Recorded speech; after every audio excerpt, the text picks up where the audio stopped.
সবাইকে শুভরাত্রি। আশা করছি আপনারা স্ক্রিন দেখতে পাচ্ছেন এবং আমাকে শুনতে পাচ্ছেন।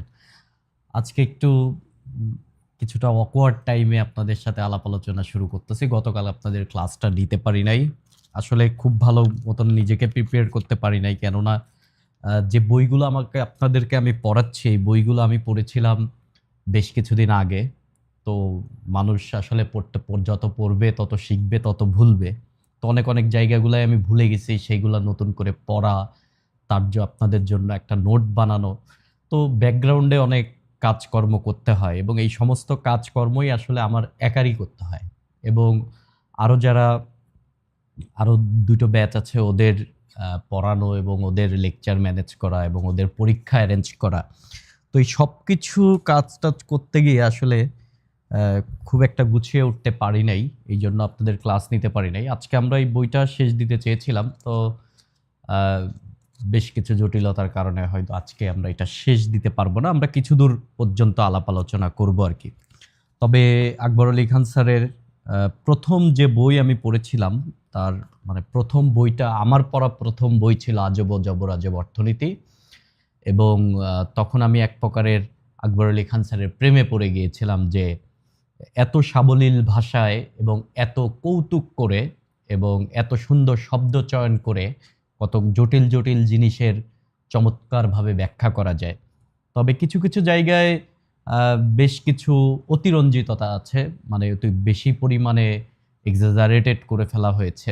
তো সেইগুলো জিনিসকে আমরা যদি মোটামুটি বাদ দিয়ে রাখি বা ওইগুলোকে আমরা ইগনোর করি, তাহলেই দেখা যাচ্ছে যে সর্বোপরি আসলে এই বইগুলা সেন্স তৈরি করার জন্য অনেক অনেক গুরুত্বপূর্ণ। এবং এই বইয়ের বিভিন্ন জায়গায় আপনারা ভবিষ্যতে গিয়ে প্রচুর কাজে লাগবে। এবং আমি ওই জিনিসগুলাই আপনাদেরকে রিসিভ করতে বলবো, যে ওই জিনিসগুলো আপনারা রিসিভ করবেন, যে জিনিসগুলো দরকার ভবিষ্যতে, ওইগুলো নিয়ে কথাবার্তা বলবেন।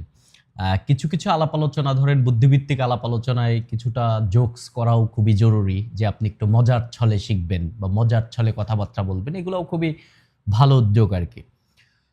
তো এই বইয়ের যতগুলা প্রবন্ধ আছে এই বইতে, এর মধ্যে আপনারা পড়ে ফেললে কিছু কিছু জায়গায় ধর্মীয় ব্যাপার স্যাপার তুলে আসছে। যেমন জন্মদিনের অর্থনীতিতে 25 ডিসেম্বর নিয়ে যেভাবে আকবর আলী খান স্যার ব্যাখ্যা করেছেন, হয়তোবা ধরেন আমি এর আগে এই বিষয়গুলো জানতাম না, যে যীশুখ্রিস্টের জন্মের সময় বা তার মৃত্যুরও কয়েকশো বছর পর্যন্ত তার জন্মদিন পালন করাই হয় নাই। সেই জন্মদিনকে আমরা আহ, একটা ওই মানে একটা বিশাল বড় প্রধান উৎসব হয়ে দাঁড়িয়েছে, এই সমস্ত বিষয়গুলা। তারপরে এখানে একটা মারাত্মক অধ্যায় আছে যেটার নাম হচ্ছে ভেগোলজি ও অর্থনীতি। ভেগোলজি হচ্ছে আমরা যেটাকে এতদিন বলতাম যে চাপাবাজি। এই চাপাবাজির মানে সুন্দর নাম এবং চাপাবাজির ইনস্টিটিউশনাল নেম হচ্ছে ভেগোলজি। বিসিএস রিটেনেও প্রচুর ভেগোলজি আপনাদের লাগবে, কেননা বিসিএস রিটেনের লিখিত পরীক্ষার মার্কের উপরেই ডিপেন্ড করবে আপনি ক্যাডার হবেন কি হবেন না। মানুষ যতই বলে যে প্রিলিমিনারি হচ্ছে ফিল্টার পরীক্ষা, জাস্ট বাছাই করা যে আপনি প্রতিযোগিতায় আছেন, ভাইবা হচ্ছে একটা আনুষ্ঠানিকতা। এবং আপনাদের যে বিসিএস দিবেন এইখানে তো ভাইবা আনুষ্ঠানিকতাই, কেননা 100 মার্কের ভাইবা হবে, যেখানে 50 মার্ক আপনি গিলেই পাস। এবং আপনি যদি বিয়াদবি না করেন, ভাইবাই আপনাকে ফেল করাবে না। একটা কোশ্চেনও পারার দরকার নেই, নম্রতা ভদ্রতার সহিত আপনি বলে দিবেন যে ভাই, মানে এইভাবে বলবেন যে স্যার আমার এটা জানা নাই। একটাও পারবেন না, স্যার আপনার খুব বকাঝকা করবে, আপনি তারপরেও সরি সরি সরি বলবেন। তো সব কোশ্চেনের উত্তর সরি বলে আসার পরেও আপনি পাস করবেন, কেননা আপনি বেয়াদবি করেন নাই। আপনি নাই পারতে পারেন, না পারা কোনো ক্রাইম না। তো আপনাকে ফেল করাবে না, পাস করাবে। কিন্তু যদি আপনি কিছু না পারলে আবার ইয়ে হবে, যে আপনাকে ধরা হলো, জিজ্ঞাসা করলো যে আপনি কোন ইউনিভার্সিটি পড়েছেন, আপনি এটাই বলতে পারলেন না। আপনার ইউনিভার্সিটির ভিসির নাম কি, আপনি বলতে পারলেন না। এই টাইপের মৌলিক কোশ্চেন না পারলে আবার ফেল করাতে পারে, খুব স্বাভাবিক। কিন্তু আপনার ভাই ভাই যে টাইপের আলাপ আলোচনা হয়, এইগুলো যদি আপনি না পারেন, তাহলে আপনাকে ফেল করাবে না। তো 50 পেয়ে যাবেন আপনি। আর একটু কথাবার্তা বললে আপনি 60 পাবেন। তাহলে ভাইবায় যে সর্বোচ্চ করবে তাকে তো আর 100 দিবে না, তাকে দিবে 90। তার মানে ভাইবায় মার্কেট ডিফারেন্স হতে পারে সর্বোচ্চ 30। কিন্তু লিখিততে আপনি যদি আগেই 50, 60, 100 আগায় থাকেন, তাহলে আপনি ভাইবা তো হাসি খেলে দিবেন। আপনি ভাইবার জন্য আপনার কোনো প্রিপারেশনই নেওয়ার দরকার নেই, আপনি এমনি ক্যাডার হয়ে যাবেন। সো লিখিত হচ্ছে সবচেয়ে ক্যাডার হওয়ার পরীক্ষা, এটার উপর ডিপেন্ড করে। এই জন্য ইন্ডিয়ান সিভিল সার্ভিসে এটাকে বলে মেইনস, মানে এটাই মেইন জিনিস, এই জন্য বলে মেইনস। তো সেক্ষেত্রে প্রচুর ভেগোলজি জানা লাগে, কেননা বিসিএস রিটেনে 1 নাম্বার সত্য হচ্ছে সব কোশ্চেনের আনসার করতে হবে আপনার। আপনার যদি 200 মার্কের পরীক্ষা হয়, 200 মার্কের কোশ্চেনে আনসার করতে হবে, ওইখানে একটা মার্কও ছেড়ে আসার কোনো সুযোগ নাই বিসিএস এ। এটা হচ্ছে বিসিএস এর প্রপার্টি নাম্বার 1, ক্যাডার হওয়ার প্রপার্টি নাম্বার 1। পারেন না পারেন সব লিখতে হবে। আমার খুবই মনে আছে 44তম বিসিএস এর বাংলাদেশ বিষয়বলিতে কোশ্চেন আসছিল যে ওয়ারি বটেশ্বর 10 মার্কের কোশ্চেন ওয়ারি বটেশ্বর নিয়ে। তো ওয়ারি বটেশ্বর একটা প্রত্নতাত্ত্বিক নিদর্শন এবং এটা নরসিংদী জেলায় অবস্থিত। শুধুমাত্র এতটুকু আমি জানতাম। তাহলে 10 মার্কের একটা কোশ্চেন আপনাকে মিনিমাম 2 পেজ লিখতে হবে। তাহলে ওই 2 পেজ আমি কি লিখেছিলাম? আমি যা লিখেছিলাম তার নাম ভেগোলজি। তো এইখানে একটা ভেগোলজি একটা অধ্যায় আছে, মানে গোজামিল দিয়ে বোঝানো আর কি, এটাই ভেগোলজি। আমরা এগুলাকে গোজামিল বলতাম, আমরা এগুলাকে চাপাবাজি বলতাম, এইগুলাই হচ্ছে ভেগোলজি। প্রথম অধ্যায়টার নামেই অ্যাকচুয়ালি বইয়ের নামকরণ এবং পদার্থপরতার অর্থনীতিতে আমরা একই জিনিস দেখেছি, প্রথম অধ্যায়ের নামে বইয়ের নামকরণ করা হয়েছে। এবং আজব ও জবরাজব অর্থনীতি যে চ্যাপ্টারটা, এই চ্যাপ্টারটা দিয়েই আসলে বোঝা যায় যে অর্থনীতি একটা আজব জিনিস এবং জবরাজব জিনিস আর কি। বেশ কিছু বিষয় এখানে তুলে ধরেছে এবং এই বইয়ের ভূমিকাতে বেশ কিছু লাইন আছে, যে লাইনগুলো আমাদেরকে মানে আমাদের ধরে নেওয়া উচিত, যে বেশ কিছু লাইন, যে লাইনগুলো প্রথম কথা হচ্ছে 19বিংশ শতাব্দীতে অর্থাৎ 1800 থেকে 1899, আজ থেকে ধরেন 200 বছরের বেশি আগে, 200-250 বছর আগেও এই অর্থনীতিকে বলা হতো হচ্ছে ডিসমাল সায়েন্স বা হতাশাগ্রস্ত বিজ্ঞান। আমার অর্থনীতি এত জরুরি জিনিস ছিল না। কিন্তু আজকে 2025 সালে এসে একটা দেশের অবস্থা কি, একটা রাষ্ট্রের অবস্থা কি, একটা রিজিয়নের অবস্থা কি, একটা কোম্পানির অবস্থা কি, আপনার অবস্থা কি, এই সমস্ত কিছু ব্যাখ্যা করতে গেলে সেটা মাইক্রো ইকোনমিক্স হোক আর ম্যাক্রো ইকোনমিক্স হোক, যে কোনো কিছু ব্যাখ্যা করতে গেলে আমাদের অর্থনৈতিক কন্ডিশন বোঝা খুবই জরুরি হয়ে যায়। ধরেন আমাদের দেশের মেইন সমস্যা কি? ধরেন মেইন যদি সমস্যা বলেন, তাহলে 1 নম্বর সমস্যা হচ্ছে আমরা এটাকে বলা হয় গ্লোবাল সাউথ। আমরা যে গরিব রাষ্ট্র, এই গরিব রাষ্ট্রগুলোকে বলা হচ্ছে গ্লোবাল সাউথ। দক্ষিণের রাষ্ট্রগুলো সাধারণত বিশ্ব ম্যাপে দক্ষিণের রাষ্ট্রগুলো সাধারণত গরিব, এই জন্য বলা হয়েছে গ্লোবাল সাউথ। পৃথিবীর সমস্ত গরিব রাষ্ট্রকে একত্রে বলা হয় গ্লোবাল সাউথ। তো আমরা গ্লোবাল সাউথের দেশগুলোর প্রধান সমস্যা হচ্ছে আমাদের অর্থনৈতিক কাঠামো ঠিক নাই, আমাদের পয়সাপাতি নাই। যেহেতু পয়সাপাতি নাই, সেহেতু আমরা বড় বড় বিনিয়োগ করতে পারি না রিসার্চ অ্যান্ড ডেভেলপমেন্টে। সো দ্যাটস ওয়াই আমাদের কাছে টেকনোলজি নেই। সো টেকনোলজির জন্য আমাদের বাইরে হাত পাততে হয়, টাকা পয়সার জন্য আমার বহির্বিশ্বে হাত পাততে হয়। আর এই হাত পাতা যে আমাদের দুর্বলতা, এই দুর্বলতাকে ব্যবহার করে বড়রা আমাদের উপর অনেক অনেক জিনিস চাপায়া দেয় আর কি। তো আজ থেকে 200-250 বছর আগে অর্থনীতি এত গুরুত্বপূর্ণ জিনিস ছিল না, এখন অর্থনীতি অন্য লেভেলে চলে গেছে। তার কিছুক্ষণ পরে ভূমিকাতে সে বলছে যে এমনকি উৎপাদনশীলতার নাটকীয় বৃদ্ধির সম্ভাবনা উপলব্ধি করেও কার্ল মার্কস পুঁজিবাদী ব্যবস্থার ধ্বংসের দুঃস্বপ্নে বিভোর ছিলেন। লাইনটাতে কয়েকটা শব্দ খুবই ইম্পর্টেন্ট। একটা শব্দ হচ্ছে দুঃস্বপ্ন আর একটা হচ্ছে বিভোর। তার মানে কার্ল মার্কস যে আপনার যেটাকে কার্ল মার্কসের যে ব্যাপার, যে সমাজতন্ত্র বলেন আর সামন্তবাদ বলেন, যাই বলেন না কেন, যে কার্ল মার্কস যে অর্থনৈতিক ব্যবস্থার স্বপ্ন দেখেছিল, যে মালিক হবে মানে একক সম্পত্তির মালিক একজন ব্যক্তি হবে না, মালিক কোনো ব্যক্তি হবে না, অর্থাৎ পুঁজিবাদী যে ব্যবস্থা, আমাদের পুঁজিবাদী ব্যবস্থা হচ্ছে, পুঁজিবাদী ব্যবস্থার মেইন কথা হচ্ছে আপনি পণ্য উৎপাদন করবেন, পণ্য বেচবেন, লাভ করবেন, এই লাভটা আবার উৎপাদনে আপনি দিয়ে দিবেন। তার মানে আজকে যদি আপনি 10টা কলা উৎপাদন করেন, এইখান থেকে যদি আপনার 5 টাকা লাভ হয়, পরবর্তী দিন আপনি 12টা কলা উৎপাদনের জন্য বিনিয়োগ করবেন। তার মানে লাভ যা আসবে সেইটাকে আবার বিনিয়োগ করতে হবে। এটা হচ্ছে পুঁজিবাদী ব্যবস্থার মেইন কথা একবারে মানে মেইন কাঠামোগত কথা। কিন্তু কার্ল মার্কস তিনি কিন্তু 1818 সাল থেকে প্রায় 1900 সাল পর্যন্ত তিনি বেঁচে ছিলেন। তখন তার আগেই কিন্তু শিল্প বিপ্লব হয়ে গেছে। তখন আর মানুষ হাত দিয়ে প্রোডাকশন করার দরকার নাই, স্টিম ইঞ্জিন আবিষ্কার হয়ে গেছে। মানুষ এখন মেশিনের ব্যবহার করা শুরু করতেছে, প্রোডাকশন হিউজ পরিমাণে বেড়ে গেছে। এবং কার্ল মার্কস জার্মানিতে জন্মগ্রহণ করেছিল। ইংল্যান্ড থেকে শুরু করে পুরা ইউরোপ আপনার মানে যেটা কি বলে ইন্ডাস্ট্রিয়াল রেভলিউশন হয়ে গেছে। কিন্তু তারপরেও কার্ল মার্কস কিন্তু পুঁজিবাদী ব্যবস্থার ধ্বংসের দুঃস্বপ্নে বিভোর ছিলেন। এবং সেই কার্ল মার্কস বলেন আর সমাজতন্ত্র বলেন পৃথিবীতে 100 বছরও টিকে নাই, যদিও তাদের বক্তব্য অনেক কড়া ছিল, কঠিন, মানে বক্তব্য অনেক খুবই মানে ভেতরে উদ্দীপনা দিত যে চমৎকার জিনিস, সম্পদের ইকুয়াল বন্টন হবে। একটা রাষ্ট্রে যদি 10 জন বসবাস করে 10 জন সমান পরিমাণ সম্পদ, সমান লাইফস্টাইল, সমান সব কিছু পাবে। এই যে সাম্যতা, এই চমৎকার চমৎকার ব্যাপার নিয়ে কিন্তু পৃথিবীতে এসেছিল হচ্ছে আপনার এই কি বলে এই অর্থনৈতিক ধারণা, সমাজতন্ত্র।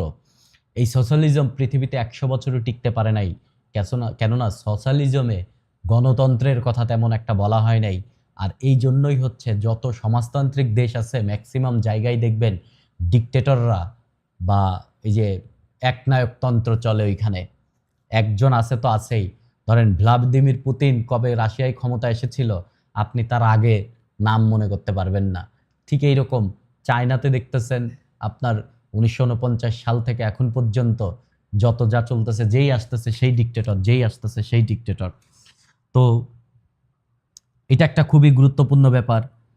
এবং এইখানে আরেকটা বিষয় হচ্ছে নোবেল পুরস্কার আপনার 1900 থেকে দেওয়া শুরু হলেও 1969 সাল থেকে অর্থনীতিতে নোবেল পুরস্কার দেওয়া হয় এবং অর্থনীতি একটা অনন্য মাত্রায় উঠে গেছে আর কি। এবং এইখানে বাংলাদেশ নিয়ে তিনি 3টা কথাবার্তা বলেছেন। এই 3টা কথাবার্তা আসলে শুনতে খুবই খারাপ শোনালেও এই 3টা কথাবার্তা বাংলাদেশের জন্য খুবই খুবই সলিড কথা তিনি বলেছেন। ভূমিকাতেই তিনি বলেছেন যে দুর্ভাগ্যবশত অর্থনীতির এইসব অর্জন বাংলা ভাষাভাষী পাঠকদের কাছে এখনো অনেক ক্ষেত্রে পৌঁছায়নি। এর কয়েকটি কারণ রয়েছে। তার 1 নম্বর কারণে লেখক লিখতেছেন, বাংলায় অনেক প্রবাদপ্রতিম অর্থনীতিবিদ জন্মগ্রহণ করেছেন, তবে এরা সম্ভবত আন্তর্জাতিক স্বীকৃতির মোহে বাংলা ভাষায় লেখার তাগিদ অনুভব করেননি।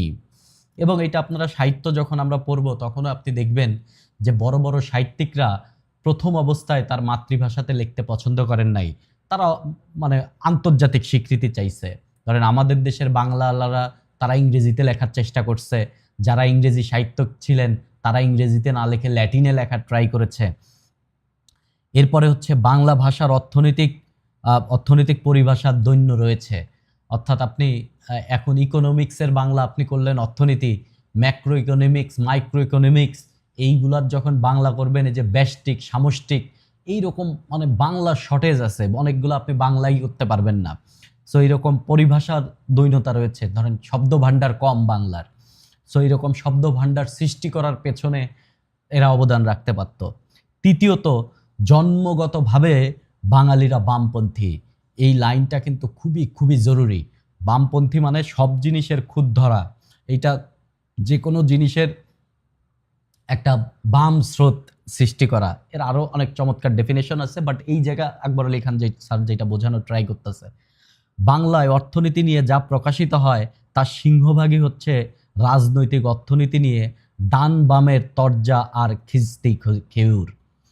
আজ যাকে মূলধারার অর্থনীতি বলা হয় সে সম্পর্কে বাংলায় প্রকাশিত বইয়ের সংখ্যা নেহাত অপ্রতুল। এই যে আপনি দেখেন যত কয়েকদিন আগে আমাদের যে জাতীয় রাজস্ব বোর্ড ছিল, এই রাজস্ব বোর্ডকে ভেঙে দুই ভাগ করা হয়েছে। কিন্তু এখন আপনি গত কয়েকদিনের সংবাদপত্র বা যদি নিউজের দিকে খেয়াল রাখেন, এবং এখন তো ফেসবুকের নিউজ ফিডেই প্রচুর তথ্য পাওয়া যায়, দুই টাইপের মতাদর্শ সৃষ্টি হয়ে গেছে। এক দল অর্থনীতিবিদরা বলতেছে এটা খুব ভালো হবে, খুবই ফ্রুটফুল হবে, আর এক দল বলতেছে না এটা ভালো হবে না, ফ্রুটফুল হবে না। এবং প্রত্যেকেই অ্যাকচুয়ালি আসলে রাজনৈতিক দৃষ্টিভঙ্গি নিয়ে অর্থনৈতিক দৃষ্টিভঙ্গিকে বিশ্লেষণ করার ট্রাই করতেছে।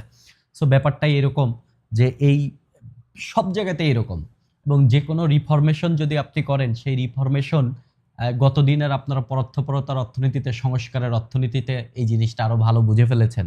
সো আমরা বাঙালিরা জাতিগতভাবেই মূলত বামপন্থী। গতদিন লেকচারের সময় বোধহয় কোনো একটা সময় আপনাদের এটা পরোক্ষপরতার অর্থনীতিতেই ছিল, বাট এই বইতে আমি আবার যতদূর পড়েছিলাম ততদূরে আমি আবার এটা রিলিভেন্ট জায়গাটা খুঁজে পেলাম না, বাট নোট থেকে আর আমি এই জিনিসটা সরাই নাই। এটা আমরা বইয়ের আলোচনার আগেই আলাপ আলোচনাটা করে ফেলি। বিদ্যুতের সিস্টেম লস হচ্ছে কারেন্ট যখন তারের মধ্য দিয়ে যায়, ধরেন আপনার বাসায় যে তারের মধ্য দিয়ে বিদ্যুতের লাইন আসছে, বা পাওয়ার প্ল্যান্ট থেকে, ধরেন এই হচ্ছে একটা পাওয়ার প্ল্যান্ট, এইখানে ধরেন বিদ্যুৎ তৈরি হচ্ছে, এইখানে মেশিনারি আছে, ধরেন এইরকম একটা, এই জায়গায় একটা পাওয়ার প্ল্যান্ট আছে, এই পাওয়ার প্ল্যান্ট থেকে ধরেন বিদ্যুৎ উৎপন্ন হচ্ছে। তো এই বিদ্যুৎ আপনার বাসা পর্যন্ত চলে আসতেছে একটা তারের মাধ্যমে, এই হচ্ছে আপনার বাসা। তো তারের মধ্য দিয়ে আসতেছে, তারের একটা নিজস্ব রোধ আছে, এই রোধের কারণে কিন্তু এই তারের মধ্য দিয়ে যখন বিদ্যুৎ প্রবাহিত হচ্ছে তখন কিছু পরিমাণ বিদ্যুৎ এই তার ব্যবহার করে ফেলতেছে। আবার এইটা হচ্ছে টেকনিক্যাল লস। আবার রাস্তায় থেকে কেউ কেউ চূড়াই লাইন নিচ্ছে, কেউ মিটার ফাঁকি দিচ্ছে, কারো মিটার ঠিকঠাক মতন কাজ করতেছে না, এইগুলো হচ্ছে নন টেকনিক্যাল লস। তো বিদ্যুতের একটা সারা বছরে এরকম লস হয় সব মিলিয়ে। তো এইখানে লসের পরিমাণ কোনো একটা অধ্যায় খুব বেশি বলেছে, বাট 2023-24 অর্থ বছরে বাংলাদেশের টোটাল সিস্টেম লস মানে দুই ধরনের লস। একটা হচ্ছে টেকনিক্যাল লস, তারের ভেতর দিয়ে বিদ্যুৎ যেতে গেলে এমনি পরিমাণ বিদ্যুৎ খরচ হয়ে যায়। আর নন টেকনিক্যাল লস হচ্ছে চুরি, মিটার টেম্পারিং, যে আপনার মিটার আপনি এমনভাবে রাখছেন যে 20 ইউনিট বিদ্যুৎ খেলে 10 ইউনিট বিদ্যুৎ দেয়। আবার বিলের সময় একটা ভুল হতে পারে। তো বিভিন্ন কিছু মিলায় আর কি, যে নন টেকনিক্যাল লস। তো দুইটা লস মিলায় বলা হয় সিস্টেম লস। সেই সিস্টেম লস ছিল 10.6%, কিন্তু 2000 সালেও বাংলাদেশে এই সিস্টেম লস ছিল 30%। অর্থাৎ সরকার যদি 100 ইউনিট বিদ্যুৎ লাইনে ছাড়ে, তাহলে সরকার বেচে আসলে মানুষের কাছে 70 ইউনিট, আর 30 ইউনিটই আসলে এদিক ওদিক দিয়ে লস হয়ে যায়। এটা হিউজ পরিমাণ লস ছিল 2000। আজ গত 25 বছরে এই সিস্টেম লসটা ব্যাপক পরিমাণে পরিবর্তন হয়েছে। তো আজব ও জবর আজব অর্থনীতি, এই বইটা আসলে আমার মনে হয় এই লেখাটা থেকেই আকবর আলী খান স্যার অনুপ্রাণিত হয়েছেন, যে স্টিভেন ডি লেভিটের লেখা এবং তার সাথে হচ্ছে ডুবনারের, দুজনের লেখা, একজন হচ্ছে অর্থনীতিবিদ আর একজন হচ্ছে সাংবাদিক। তারা দুইটা বই লিখছে, ফ্রিক আর ইকোনমিক্সের মিলায় হচ্ছে তারা লিখেছে ফ্রিকোনমিক্স অ্যান্ড, একটা বই হচ্ছে ফ্রিকোনমিক্স আর সুপার ফ্রিকোনমিক্স। ওই ফ্রিক এবং ইকোনমিক্সের যোগ দিয়ে তিনি ফ্রিকোনমিক্স করেছেন, এইটার বাংলা আকবর আলী খান করেছেন আজব অর্থনীতি, আর সুপার ফ্রিকোনমিক্সকে তিনি বলেছেন হচ্ছে জবর আজব। তো এই অধ্যায়ের নামকরণ করেছেন হচ্ছে আজব এবং জবর আজব অর্থনীতি। এইখানে এই অধ্যায়ে বেশ কতগুলা মজার ঘটনা তিনি ব্যাখ্যা করেছেন, বেশ কতগুলা মজার ঘটনা। নকল ধরার ক্ষেত্রে ডেটা অ্যানালাইসিস, সংখ্যাতত্ত্ব, এবং সংখ্যা দিয়ে কিভাবে বিভিন্ন কিছু জাজ করে ফেলা যায়। যদিও এইটা প্রমাণ আসলে খুব একটা মামলার ক্ষেত্রে খুব একটা কাজে দেয় না, তবে নিউ ইয়র্কে ঘোড়ার নাদার বিভীষিকা নিয়ে তিনি চমৎকার একটা গল্প এখানে লিখেছেন, এবং এই ঘটনা সত্য যে 1900 সালে তখনও কিন্তু আমরা যে মোটর কার, সেই মোটর কার এইরকম অ্যাভেলেবেল হয় নাই। তখন আপনার 1898 সালে নিউ ইয়র্ক শহরে মানুষ তখন ঘোড়ার গাড়ি ব্যবহার করত। তো আপনারা দেখেছেন যে গাড়ির আগে মানুষ ঘোড়া ব্যবহার করতো, এখনো মানুষ শখ করে ঘোড়া ব্যবহার করে। তো ঘোড়ার একটা সমস্যা আছে, ঘোড়ার একটা বজ্র, মানে ঘোড়ার যে নাদা, এই বজ্র তো আসলে খুবই দুর্গন্ধ ছড়ায়, এবং এই বজ্র তো আসলে ঘোড়া যেখানে সেখানে করে ফেলে। এটা গাড়ির মতন না তো যে আপনি আপনার যে গাড়ির মধ্যে তেল মোবিল দিলেন, তেল ব্যবহার হয়ে গেল, আবার কিছু ধোঁয়া বের হলো, এটা পরিবেশে মিলায় গেল। আর যদি যে লাস্টে মোবিল চেঞ্জ করলে আপনার বা আপনি লুব অয়েল বাকিটুকু ফেলে দিলেন, ব্যাপারটা তো এইরকম না। তো ঘোড়া তো যেখানে সেখানেই ধরেন মল ত্যাগ করে ফেলে। তো এই ঘোড়ার নাদা নিয়ে নিউ ইয়র্ক শহরে দেখা যাচ্ছে যে বছরে প্রায় 1,82,50,000 টন ঘোড়ার নাদা নিউ ইয়র্ক শহরে জমা হয়। তো তো যখন এই এত ঘোড়ার নাদা একটা জায়গায় স্তূপ করে রাখে, বৃষ্টি হইলে তো খুবই ঝামেলা, চারদিকে ছড়ায় টড়ায় যাবে, দুর্গন্ধ ছড়াবে। তখন 1998 সালে নিউ ইয়র্ক শহরে একটা আন্তর্জাতিক নগর উন্নয়ন সম্মেলন, যে ঘোড়ার নাদার, এই সম্মেলন থেকে ঘোড়ার নাদার তারা ম্যানেজ করবে, যে ঘোড়ার নাদা যেন মানে ঠিকঠাক ব্যবস্থাপনা করা যায় এইটার। পরে তারা 10 দিন ব্যাপী আলাপ আলোচনা চালায়, তারা ডিসিশন নিল যে এর কোনো সমাধান নাই, এর কোনো সমাধান নাই। কিন্তু তার 20-30 বছর পরেই যখন মোটর কার বাজারে চলে আসছে, তখন ঘোড়ার নাদা একবারে বিলীন হয়ে গেল।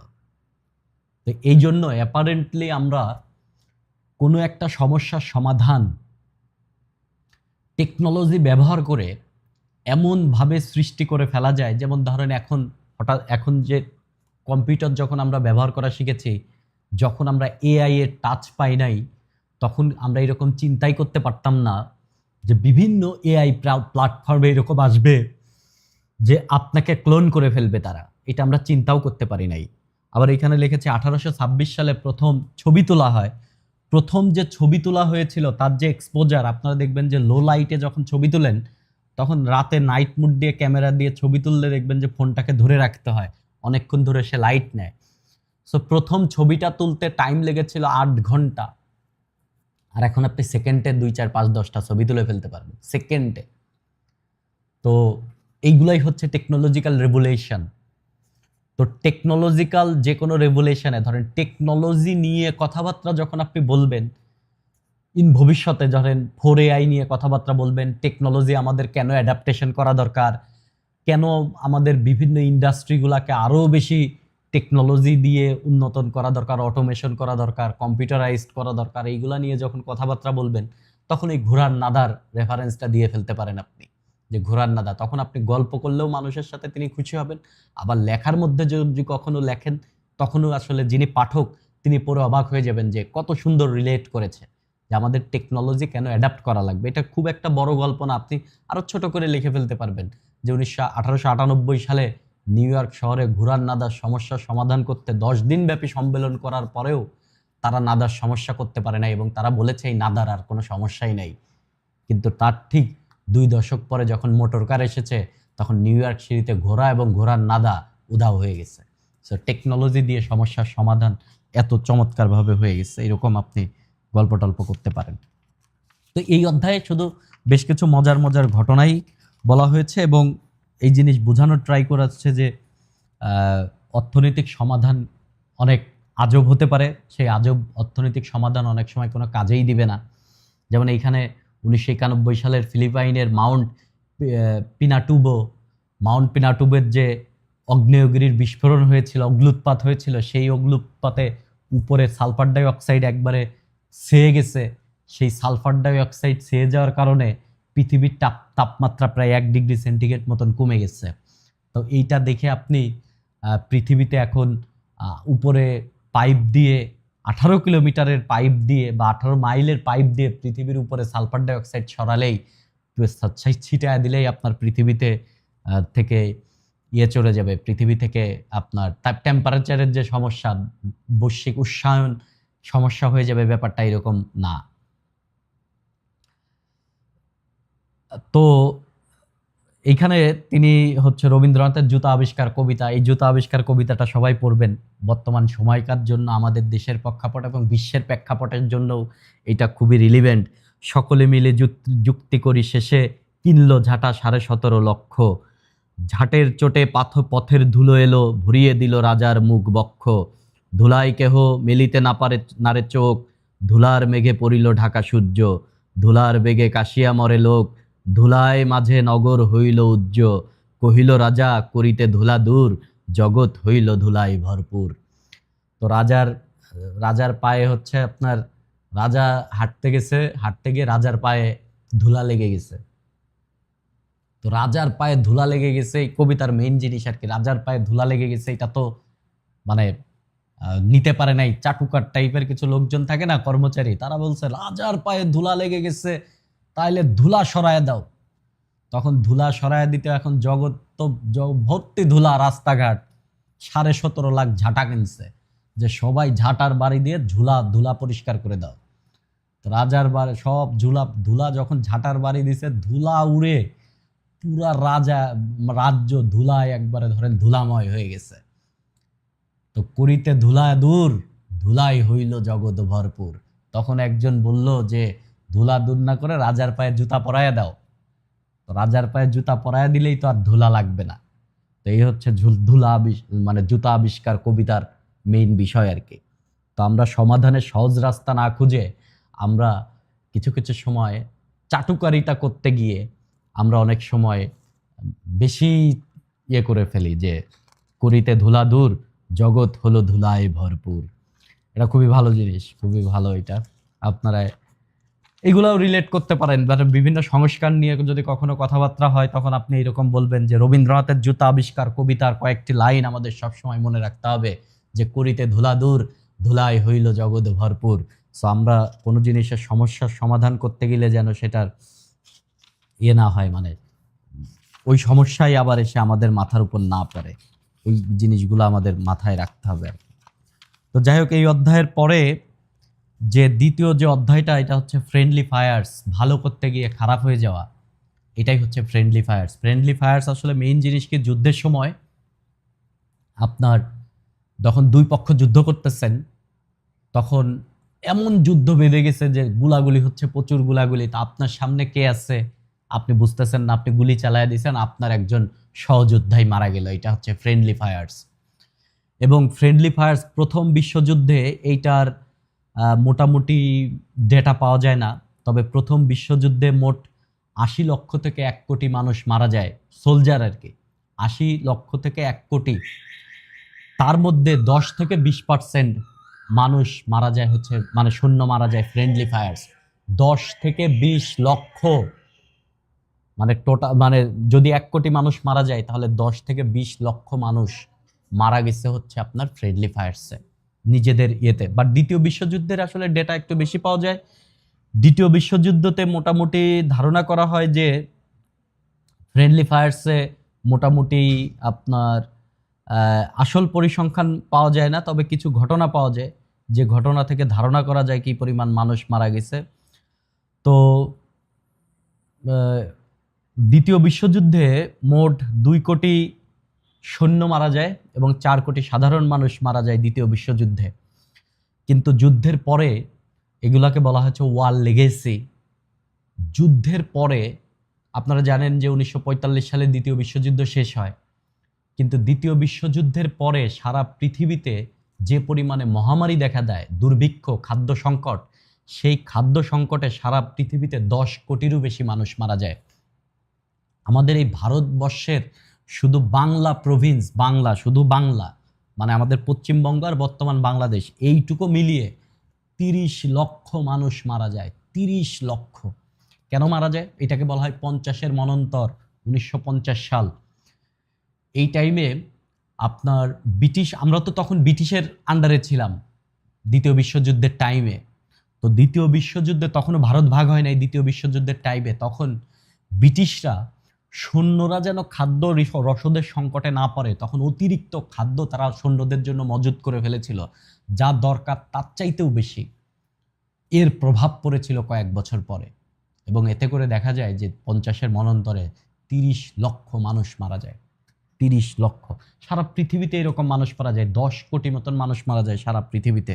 এগুলোকে বলা হচ্ছে ওয়ার লেগেসি। যেমন করোনার চলে গেছে, বাট করোনার কিন্তু প্যান্ডেমিক লেগেসি এখনো পৃথিবীতে আছে। প্যান্ডেমিক লেগেসি, প্যান্ডেমিকের কারণে কিছু কিছু পণ্যের দাম বেড়ে গেছে, সেই দাম এখনো কমে নাই। অনেক পণ্যের দাম এখনো কমে নাই।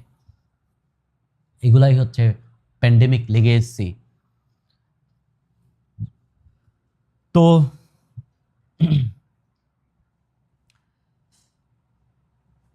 এখানে হাইপার লিঙ্ক করা আছে, আপনারা দ্বিতীয় বিশ্বযুদ্ধের যে ডেটা বললাম, এটা আপনি ইউরেশিয়া রিভিউ, এইখান থেকে আপনারা এটা দেখে নিতে পারবেন। এটা নিয়ে মিত্রপক্ষের গুলি নিয়ে বেশ কিছু সরকারকে সমালোচনা করার জন্য বেশ কিছু কথাবার্তা এই বইতে লেখা হয়েছে। যে মার্কিন জোকার উইল রজার্স লিখেছেন, we should not blame the government for not doing something. It is when they do something they become dangerous.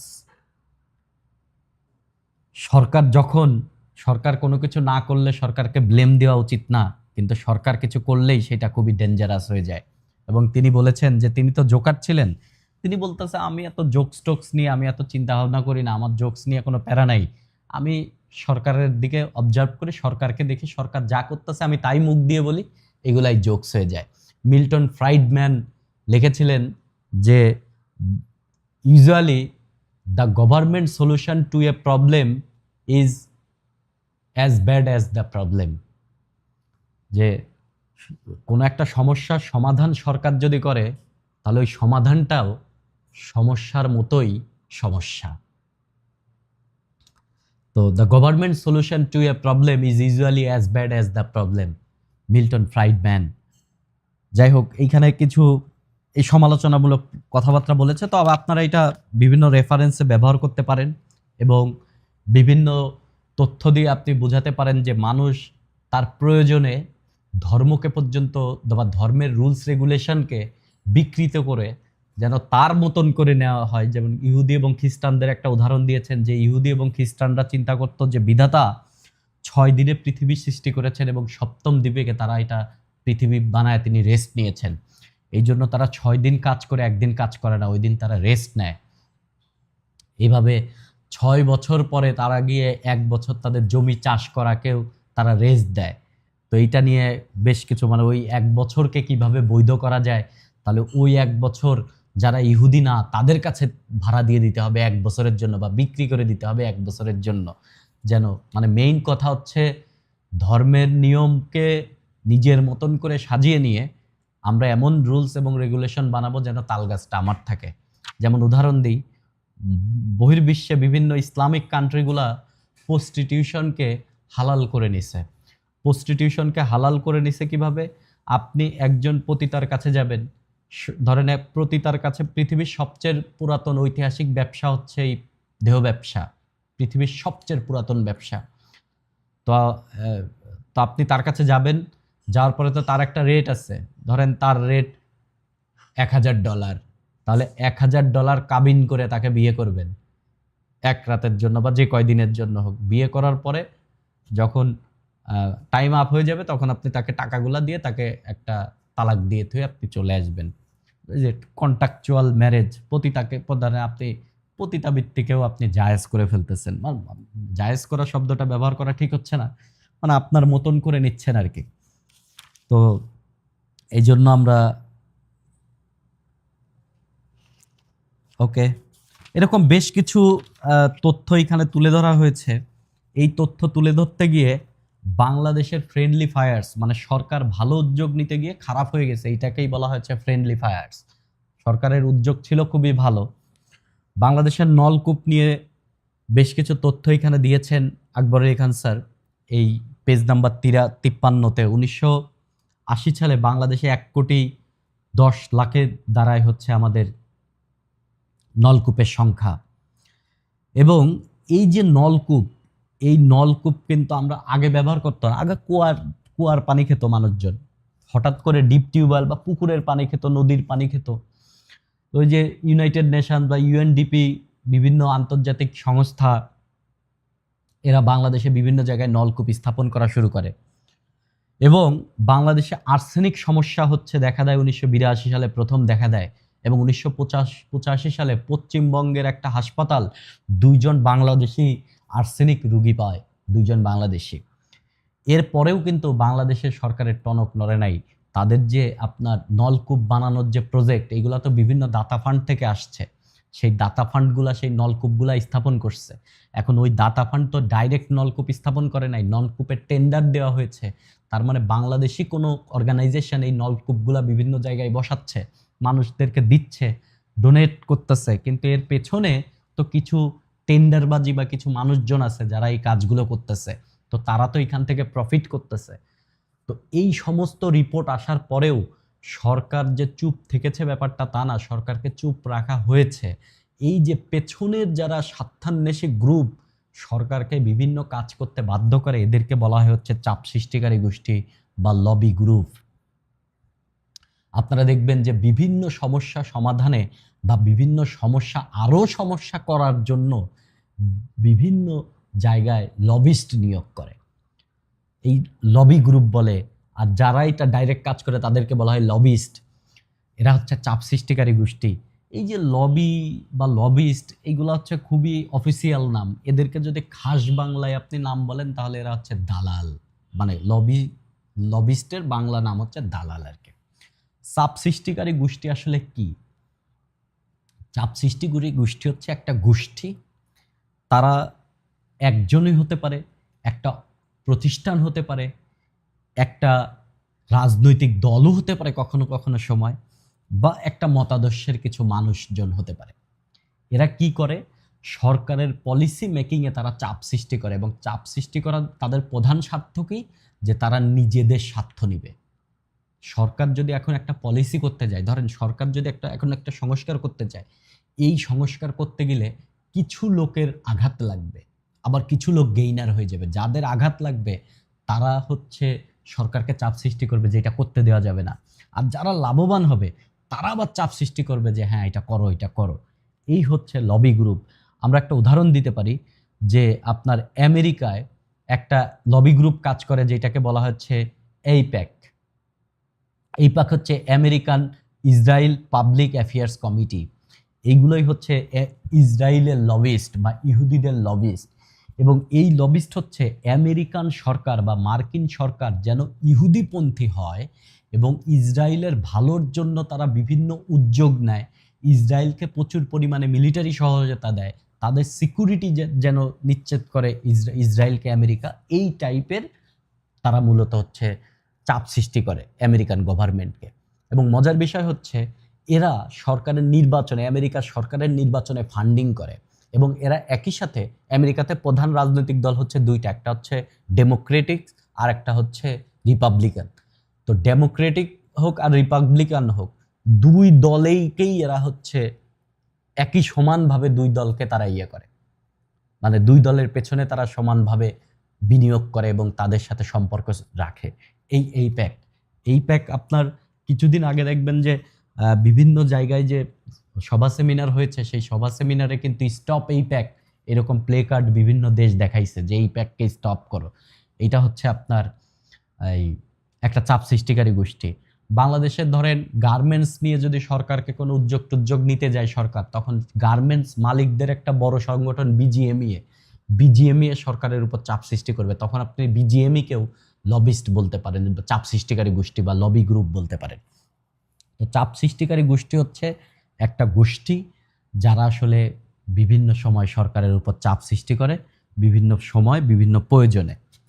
তো এই যে বাংলাদেশের নলকূপগুলোতে যে আপনার আর্সেনিক ধরা পড়ার পরেও নলকূপ আবার বসাতেই থাকলো, নলকূপ বসানো বন্ধ হলো না, কেননা এই পেছনে কাজ করে গেছে হচ্ছে চাপ সৃষ্টিকারী গোষ্ঠী। এখানে এই অধ্যায়তেই ধরেন আপনার সারা বিশ্ব ব্যবস্থা হচ্ছে এরকম, যোজ্জার মুল্লুক তার।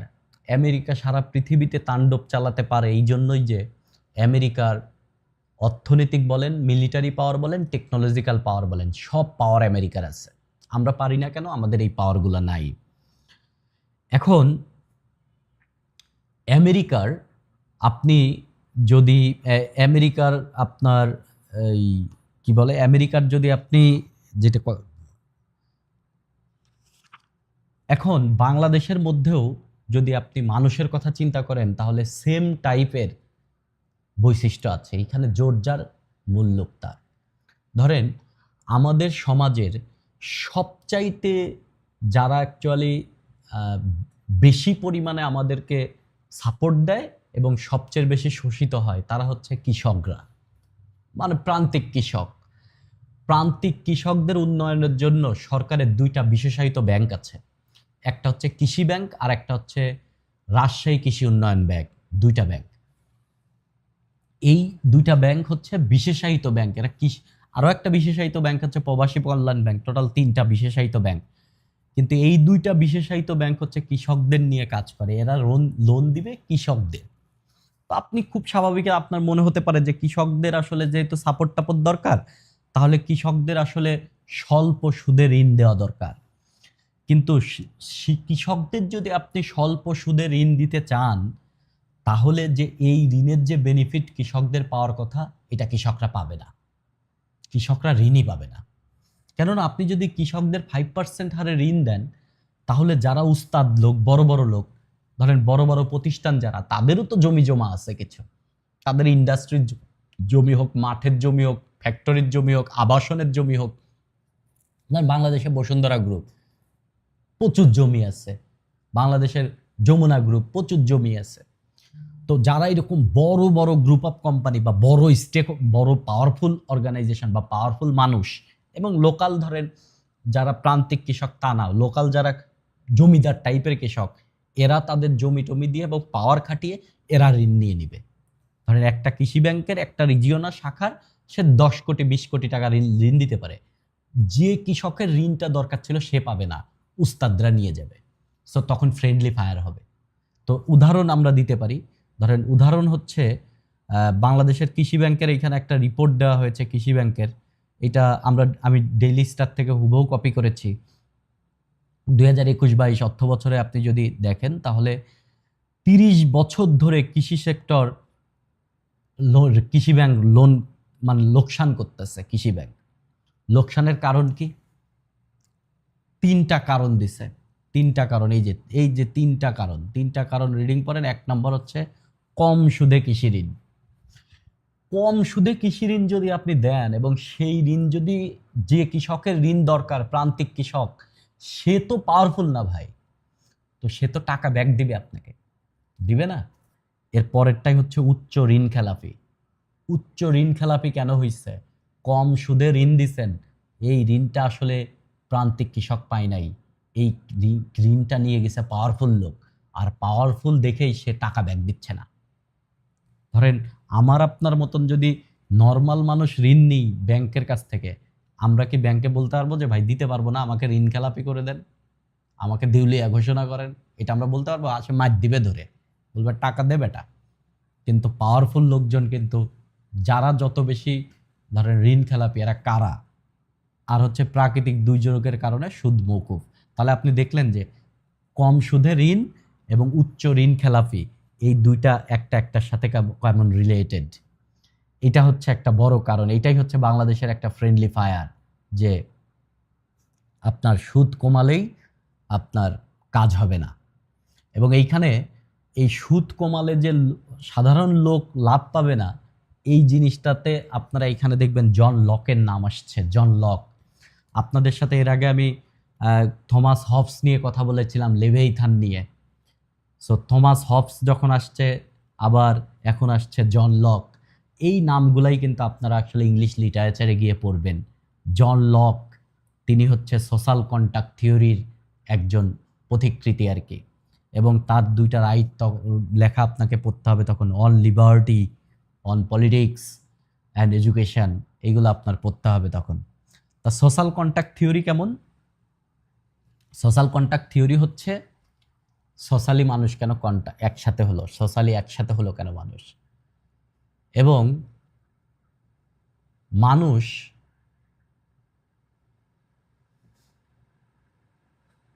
এমন একটা প্রাণী যারা প্রিম্যাচিউরড বেবির জন্ম দেয়, মানে সবচেয়ে প্রিম্যাচিউরড। আপনি একটা পাখি যদি বাচ্চা জন্ম দেয়, সেই বাচ্চা কিন্তু নিজে নিজে রেডি হয়ে যায় 1-2 মাসে, কিন্তু একটা মানব সন্তানের যে বাচ্চা, এই বাচ্চা রেডি হইতে কিন্তু কয়েক বছর লেগে যায়। তো আবার মানুষ যখন সোজা হয়ে দাঁড়ায়, তখন আপনারা দেখবেন যে প্রিম্যাচিউরড বেবি জন্ম দেয় না কারা? জন্ম দেয় না গরু। গরুর বাচ্চা পরে একটু পরে দৌড়ায় বেড়ায়। হরিণের বাচ্চা পরেই দৌড়ায় বেড়ায়। ঘোড়ার বাচ্চা পরেই দৌড়ায় বেড়ায়। তবে আপনার মানুষ যে সোজা হয়ে হাঁটে এরকম, তো মানুষ যদি আপনারা যদি, মানে এটা কিন্তু ধর্মীয় বিষয় নিয়ে কথা বলতেছি না আমরা, যদি ধরেন বিবর্তনবাদ থেকে মানুষ আছে, তাহলে মানুষ এক সময় বানরের মতন চলতো, যদি বিবর্তনবাদ থেকে আমরা কথা বলি। তো যখন মানুষ সোজা হলো তখন মানুষের হিপ বোন, যেটা আপনার কোমরের বোনস, এই বোনস ছোট হয়ে গেল। আর কোমরের বোনস যখন ছোট হয়ে যাবে তাহলে তো ছোট বাচ্চা জন্ম দিতে হবে, তো প্রি ম্যাচিউরড বেবি জন্ম দেওয়া শুরু করলো। এইগুলা স্যাপিয়েন্স বইতে লেখা আছে, বাট এইগুলো আবার ধর্মীয় দিক দিয়ে ব্যাখ্যা করতে গেলে এইগুলার আসলে কোনো ভিত্তিই নেই। তো সোশ্যাল কন্ট্যাক্ট থিওরি এটা একটা সমালোচিত তত্ত্ব। তো এখানে বলা হয়েছে যে মানুষ যেহেতু প্রি ম্যাচিউরড যে বেবি জন্ম দেয়, তখন এই বেবিকে বাচ্চা বড় করতে হইলে কিন্তু কয়েকজন মানুষ একত্রে হওয়া লাগবে। সেই জন্য বাবা দাদারা একত্রিত হয়ে থাকা শুরু করলো। কিন্তু একত্রিত হয়ে যখন আপনি একটা পরিবার ফর্ম করলেন, তখন আপনি আপনার সন্তানের জন্য চাষাবাদ করলেন বা শিকার করলেন। এই যে আপনার শিকার আরেকজন এসে নিয়ে যাচ্ছে জোরপূর্বক, আর একটা গ্রুপ এসে আপনার গ্রুপের খাবার চুরি করে নিয়ে যাচ্ছে, আপনাকে খুন করে ফেলতেছে। তো তখন মানুষ ইয়ে করলো যে আমরা বেশি মানুষ একত্রিত থাকে, আমরা নিজেরা নিজেদেরকে প্রোটেক্ট করব। তো তখন একটা সামাজিকরণ হলো, তারা একটা রাষ্ট্র গঠন করলো, একত্রে বসবাস করার ট্রাই করলো। এবং লেভেইথান বইতে কিন্তু থমাস হবস বলেছিলেন যে যদি আপনার এই সোশ্যাল কন্ট্যাক্ট ব্যাপারটা না হতো, তখন পৃথিবীটা হয়তো ন্যাস্টি, ব্রুটিশ অ্যান্ড শর্ট।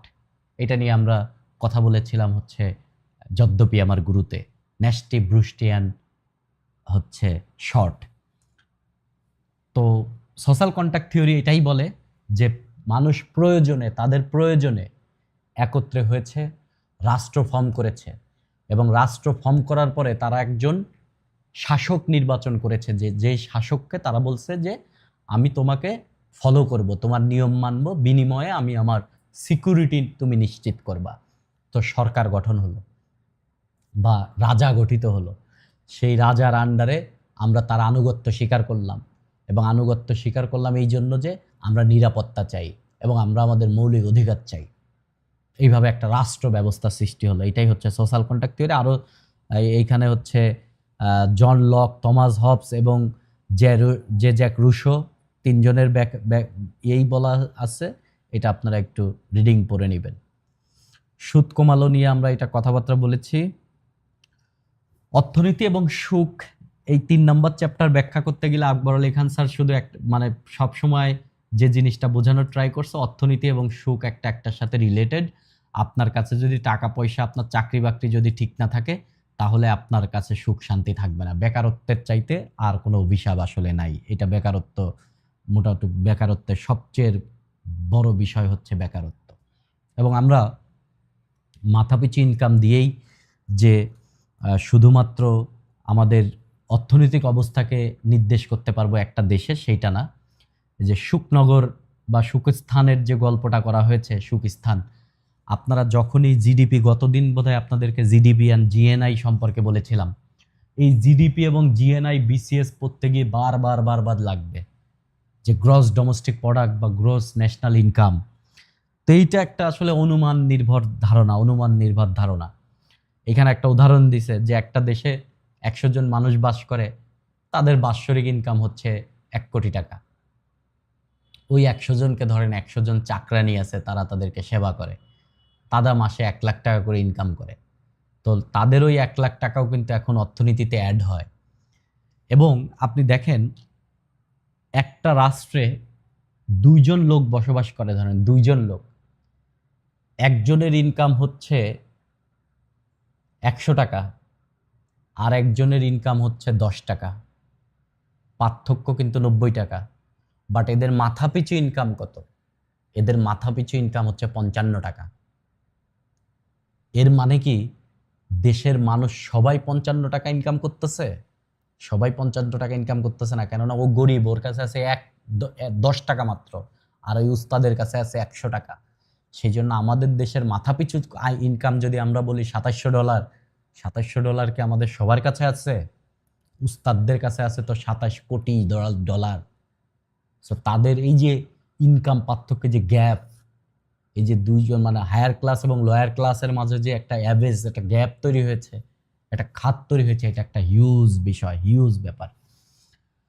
তো এটা আপনারা হচ্ছে যে সুখনগরের সুখস্থানের গল্পটা খুবই চমৎকার গল্প, এবং এই গল্পগুলো আপনারা জীবন তুলে ধরবেন বিভিন্ন জায়গায়, যে চাকরানিকে বিয়ে করে ফেললে আসলে ক্ষতিটা কি হবে। এটা মানে আপনার বিশাল বড় ক্ষতি হয়ে যাবে, অর্থনৈতিক হিসাব নিকাশ উলটপালট হয়ে যাবে। সুখের সাথে অর্থনীতির একটা রিলেশন দেখিয়েছেন এবং এই গ্রাফটা ছবিতেই বইতেই আঁকা আছে যে মাথাপিছু ইনকাম যদি আমাদের এইরকম বাড়তে থাকে, ইনকাম বাড়তে থাকে, ধরেন ইনকাম বাড়তে থাকে, আজকে যদি আপনার ইনকাম বাড়তে থাকে তাহলে আপনার সুখের পরিমাণ ধীরে ধীরে ধীরে ধীরে বাড়তে থাকবে। আপনি আজকে একটা ফোন কিনবেন, কালকে একটা ক্যামেরা কিনবেন, পরশু একটা ল্যাপটপ কিনবেন, বিভিন্ন কিছু কিনবেন, কিন্তু আপনি একটা লেভেলে চলে যাওয়ার পরে আপনারা সেই সুখ আর কোনো ফিল দিবে না, তখন ধীরে ধীরে আপনার সুখ কমে যাবে। এটাই হচ্ছে মাসলো'স হায়ারার্কি অফ নিড নামে একটা ব্যাপার। এটা একটা সাইকোলজিক্যাল তত্ত্ব। এই তত্ত্বটা আমরা একটু, এটা লাইফের ক্ষেত্রে খুবই জরুরি। এই বইতে নাই, বাট এটা রিলিভেন্ট বলে আমি এটা দিয়েছি এবং এটা আপনারা বিভিন্ন সময় বিভিন্ন আড্ডায় গল্পে এগুলা বলতে পারেন।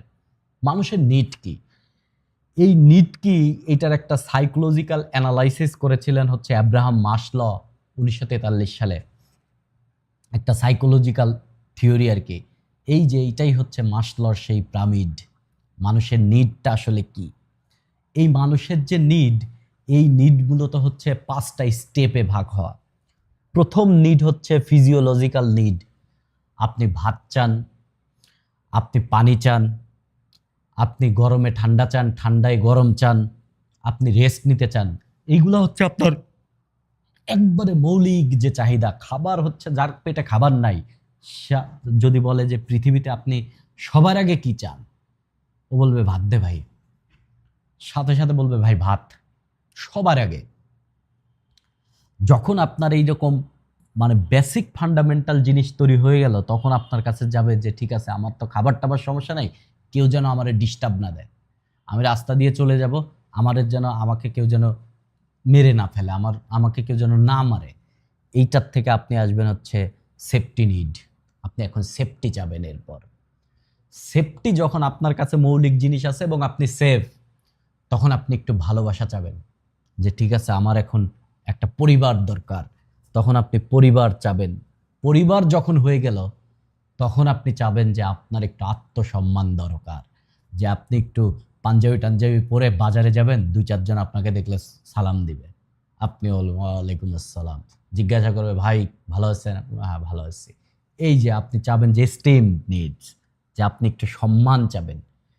সম্মান হয়ে যাওয়ার পরে মেইন যেটা, সেটা হচ্ছে সেলফ অ্যাকচুয়ালাইজেশন। এটা হচ্ছে আধ্যাত্মিক লেভেলে তখন আপনি বড় হতে চাবেন। এই লেভেলে পৃথিবীর সিংহভাগ মানুষ পৌঁছাইতেই পারে না। এই লেভেলে যে আপনি তখন চাবেন সেলফ অ্যাকচুয়ালাইজেশন, আপনার ভিতর একটু তাত্ত্বিক জ্ঞান আসুক, আপনি নিজেকে আবিষ্কার করেন। সক্রেটিস যে জিনিসটা বলছে, নো দাই সেলফ, আপনি নিজেকে চিনেন এবং নিজের যে কোয়ালিটিটা আছে, ওই কোয়ালিটি দিয়ে আপনি কিছু এক্সপ্রেস করেন, যে আপনার জ্ঞান আছে, আপনি আবিষ্কার করলেন আমি এই বিষয়ে প্রচুর জানি, তাহলে আমি এই বিষয়ে একটা বই লিখে ফেলি। এইগুলা হচ্ছে সেলফ অ্যাকচুয়ালাইজেশন। আপনি একটা তাত্ত্বিক উন্নতি আপনার হলো, তাত্ত্বিক উন্নতি হলো। এইটা হচ্ছে একবারে নিডের উচ্চ লেভেলের স্তর। এই স্তরে আপনি যেদিন চলে যাবেন সেলফ অ্যাকচুয়ালাইজেশন, তখন আপনার এই যে আগের যে নিড আছে, এই নিডগুলো আপনার বিলীন হয়ে যাবে। এই নিডগুলো আপনার কোনো নিডই না, কেননা নিচের যত স্তরগুলো আছে, এই স্তরগুলো আপনার অলরেডি আছে। এই জিনিসটা ব্যাখ্যা করতে গেলেই আসবে হচ্ছে হার্ডোমিক অ্যাডাপ্টেশন। এই হার্ডোমিক অ্যাডাপ্টেশন হচ্ছে এরকম যে মানুষের যে হ্যাপিনেস, সেই হ্যাপিনেসের একটা বেস লেভেল আছে। এই হচ্ছে সেই হ্যাপিনেসের base level. So hedonic adaptation হচ্ছে, এটা এমন একটা তত্ত্ব, এটা ব্যাখ্যা করে যে আপনার সুখের লেভেল আসলে কেমন। আমাদের যে সুখ শান্তি, এর একটা বেজ লেভেল আছে, এই হচ্ছে সেই বেজ লেভেল। আপনি যখন কোনো কিছু অ্যাচিভ করেন, ধরেন আজকে একটা আপনি মোবাইল ফোন কিনলেন, তখন আপনার সুখ কিছু দূর বেড়ে যায়। বাট কিছুদিন ইউজ করতে করতে কিন্তু আপনি খুব ইউজ টু হয়ে গেলেন, আপনার আর এই ফোনটা ভাল লাগে না, তখন এই ফোন থেকে আপনার ধীরে ধীরে সুখের লেভেলটা কমতে থাকে, সুখ কমতে থাকে। ধীরে ধীরে আবার বেজ লাইনে চলে আসেন। এরপরে যদি আপনার একটা খুবই দুর্ঘটনা ঘটে, একটা পরীক্ষা দিলেন, পরীক্ষায় আপনি ফেল করলেন, তখন আপনি একবারে নিচের দিকে চলে যান। একবারে ব্যাড থিং হ্যাপেন্স হলেই আপনি নিচের দিকে চলে যান। তখন আপনি আবার কিছু অ্যাচিভ করলেন, আবার আপনার সুখ বাড়ল, আবার বাড়তে বাড়তে আবার নর্মালাইজ হয়ে গেলেন, আবার একটা খারাপ জিনিস লাইভে ঘটলে এইভাবেই আপনার জীবনটা সামনে চলতে থাকে। বাট আপনার এই যে সুখ এবং দুঃখ মিলায় যদি আপনি লাইফ টানেন, তাহলে অলওয়েজ আপনি একটা বেজ লেভেল আছেন। এবং এটা প্রত্যেকটা মানুষের জন্যই এটা সেম। ধরেন যে আজ মাছ মেরে খায়, সে যদি নদীতে গিয়ে একটা বড় মাছ পায়, ওইটা আপনার একটা বড় ফোন কেনার সমান। আপনার একটা বড় ফোন কেনার সমান অনেকের কাছে আজকে একটা প্রাইভেট জেট কেনার সমান। অনেকের কাছে প্রাইভেট জেট কেনার সমান আজকে একটা, ধরেন টুইটার বা একটা ফেসবুকের মতন কোম্পানি কিনে ফেলার সমান। বাট সুখের লেভেলটা সেম। ওই যে যে জেলে নদীতে একটা মাছ, আজকে একটা বড় মাছ পেয়ে সে যে খুশি হয়, আপনি একটা নতুন আইফোন পেয়ে সেম খুশি হন। আর একজন একটা নতুন প্রাইভেট জেট পেয়ে সেম খুশি হয়। আরেকজন একটা বড় একটা কোম্পানি, ধরেন টুইটার কিনে ফেলে, এরকম সেম খুশি হয়। সো খুশির ব্যাপারটা আসলে, হ্যাপিনেসের ব্যাপারটা এরকম একটা, মানে মূলত মানুষ অ্যাডাপ্ট করে নেয় হ্যাপিনেসের ব্যাপারটা। এবং সবার জন্য এই হ্যাপিনেসের আপার লিমিট আর লোয়ার লিমিট একটা ভেতর দিয়েই চলাচল করে, সাইন কার্ভের মতন। আর বেস জীবন শেষে আপনি যদি টানেন, আপনি একটা বেস লেভেলের হ্যাপি ছিলেন। এই এই হচ্ছে ব্যাপার। তো আমরা সারা জীবন হচ্ছে এইখানেই একটা কথা আকবরের এই বইতে একটা রেফারেন্স দিয়েছে যে যদি আপনি যে জায়গা আছেন এই জায়গায় থাকতে চান, তাহলে আপনাকে দৌড়াইতে হবে। আপনাকে দৌড়াইতে হবে যেখানে আছেন এইখানেই যদি থাকতে চান।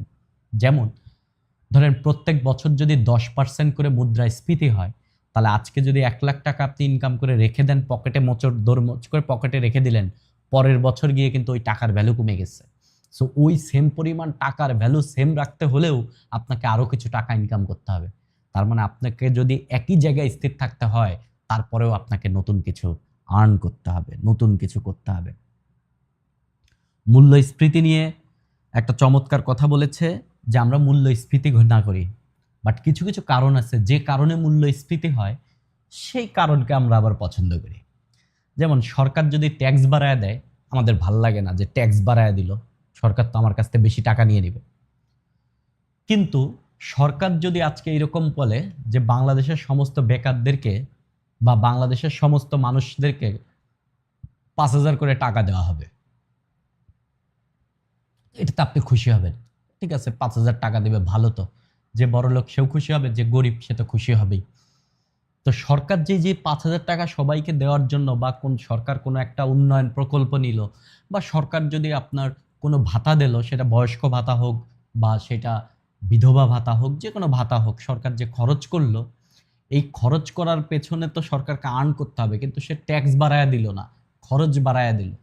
তাহলে তো দিন শেষে তো সরকার টাকা পয়সায় গ্যাপে পড়ে যাবে। তখন সরকার নতুন টাকা ছাপাতে বাধ্য হবে। আর নতুন টাকা ছাপালেই আপনার মুদ্রাস্ফীতি হয়ে যাবে।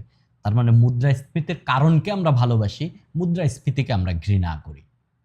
সো এটা হচ্ছে আমাদের অর্থনৈতিক অর্থনৈতিক জ্ঞানের একটা অভাবের কারণে এই ঘটনা ঘটে। ভেগোলজি, পরের অধ্যায়টাই 4 নম্বর অধ্যায়টাই ভেগোলজি। জীবনে খুবই দরকার ভেগোলজি। এবং অধ্যাপক পরিমল রায়, ঢাকা ইউনিভার্সিটির সাবেক অধ্যাপক, তিনি এই শব্দটা ভেগস এবং লগস দুইটা শব্দকে একত্রিত করে তিনি এই শব্দটা পয়দা করেছেন। তিনি এই ভেগোলজিকে বলেছেন হচ্ছে সন্ধ্যাবিদ্যা, যা একটা বিদ্যা, সন্ধ্যাবিদ্যা আর কি। ইন্টেলেকচুয়াল আলাপ আলোচনার ক্ষেত্রে ইন্টেলেকচুয়াল, এখন তো ইন্টেলেকচুয়াল শব্দটা খুবই জরুরি শব্দ, যে আলাপ আলোচনার জায়গায় আপনার অবশ্যই অবশ্যই ইন্টেলেকচুয়াল আলাপ আলোচনা করা লাগবে। এবং আপনি একজন ইন্টেলেকচুয়াল, এইটা শুনতে আমরা খুবই এটা আনন্দ আছে, অনেক অনেক আনন্দ, অনেক অস্থির লেভেলের আনন্দ এটা। কিন্তু একজন, আপনাকে যেহেতু ইন্টেলেকচুয়াল বলা হয়েছে, আপনি একটা জিনিস জানেন না, যে আমি তো এটা জানি না ভাই। তো এই জিনিসটা মুখ অকপটে স্বীকার করা যে আমি এটা জানি না, এটা আবার ইন্টেলেকচুয়ালরা এটা পছন্দ করে না, যে তারা বলে যে না, তাও জানে তারা। ধরেন আপনাকে জিজ্ঞাসা করা হলো, যেমন ভেগোলজি নিয়ে একটা একটা উদাহরণ আমরা দিয়েছি এখানে। এক পণ্ডিতকে প্রশ্ন করা হলো গ্রিক কালচার এবং ইন্ডিয়ান কালচারের মধ্যে তফাৎটা কি। 112 নম্বর পেজে লিখতেছেন যে গ্রিক কালচার এবং ইন্ডিয়ান কালচারের মধ্যে পার্থক্যটা কি। পণ্ডিত বোর্ডে 2টা লাইন টানলেন, বললেন এই লাইনটা হচ্ছে গ্রিক কালচার আর এই লাইনটা হচ্ছে ইন্ডিয়ান কালচার। এবং এই যে গ্রিক কালচারের মধ্যে এমন এমন জিনিস আছে যেটা ইন্ডিয়ান কালচারের মধ্যে নাই, আবার ইন্ডিয়ান কালচারের মধ্যে এমন এমন জিনিস আছে যেটা গ্রিক কালচারের কাছে নাই। তো আমাদের গ্রিক কালচার এবং ইন্ডিয়ান কালচার নিয়ে ভালো মতন আরও স্টাডি করতে হবে। এখানে কিন্তু অনেক কথা বলছে, আবার কিছুই বলেন নাই। এই জন্যই রবীন্দ্রনাথের একটা কোট তিনি করেছেন, যে রবীন্দ্রনাথ ঠাকুরের কোনো একটা গানে তিনি লিখেছেন, অনেক কথা যাও যে বলে কোনো কথা হয়নি বলা, তোমার ভাষা বোঝার আশা দিয়ে কি, অনেক কথা যাও যে বলে কোনো কথা না বলি, তোমার ভাষা বোঝার আশা দিয়েছি জলাঞ্জলি। মানে অনেক কথা বলছো, আবার কিছুই বলো নাই আর কি। বিষয়টা এরকম আর কি। যেমন রাজনৈতিক বক্তাদের একটা উদাহরণ দিয়েছেন, মনে করে মানে আপনারা এই দিক থেকে এই করতে থাকুন, আর আপনারা ওই দিক থেকে ওই করতে থাকুন। আপনারা যদি এটুকু করেন, তাহলে আপনাদের কাছ থেকে আমাদের এতে একটি সত্যিকার সাহায্য হবে। মানে বাংলাদেশ যে অবস্থা বাংলাদেশ যে অবস্থা বুঝতে পেরেছেন। এখন যদি আমরা এটা না করি, তাহলে মানে এদের ব্যাপারটি তো বুঝতে পারছেন, এরা দেবে না। কিন্তু দেবে না বললেই তো আর আমরা করতে পারি না, আমাদের কেড়ে নিতে হবে। এখানে ধরেন একটা বক্তব্য আছে, বক্তব্যে আসলে অনেক কথাই বলছে, আবার কিছুই বলে নাই। এই জিনিসটার নামই হচ্ছে ভেগোলজি। কিন্তু আপনাদেরকে আমি বলেছি বিসিএস রিটেনে রেলিভেন্ট ভেগোলজি লাগবে, খুবই রেলিভেন্ট ভেগোলজি।